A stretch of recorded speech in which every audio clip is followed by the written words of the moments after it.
3월 29일 월요일 뉴스투데이 함께하고 계십니다. 지금 시각 막 6시 58분을 가리키고 있습니다. 코로나19 소식부터 전해드리겠습니다. 정부가 다음 달부터 백신 휴가를 도입하기로 했습니다.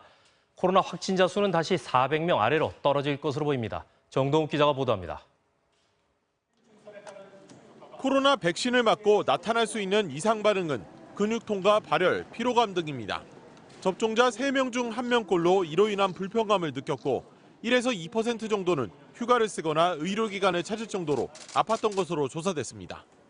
다음 달부터는 백신을 맞고 이상 반응이 나타날 경우 의사소견서 없이도 신청만 하면 백신 휴가를 쓸 수 있게 됩니다. 정부는 이상 반응이 주로 나타나는 접종 다음 날에 휴가를 쓰고 몸 상태에 따라 하루도 쓸 수 있겠습니다.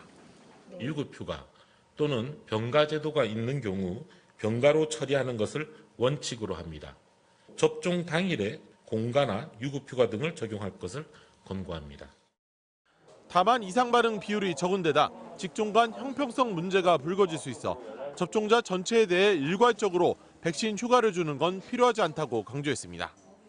이에 따라 다음 달 접종을 시작하는 보건교사부터 병가가 적용되고 민간 기업에 대해선 경제단체 등과 만나 협조를 요청할 방침입니다. 한편 어젯밤 9시를 기준으로 코로나19 신규 확진자는 340명으로 잠정 집계됐습니다. 어제 같은 시각보다 116명 줄었습니다. 자정까지 집계를 마친 최종 확진자 수는 400명을 밑돌 것으로 보입니다. 10주째 확진자 수는 400명대에서 정체되고 있습니다. 인천 강화군의 폐교에서 합숙 생활을 했던 방문 판매업체 관련 확진자는 58명으로 늘었는데 이 업체는 지자체에 등록조차 안 돼 방역망에서 빠져 있었던 것으로 확인됐습니다. 음식점과 직장, 사우나 등 다양한 다중이용시설을 중심으로 새로운 집단 감염들도 잇따라 발생하고 있습니다.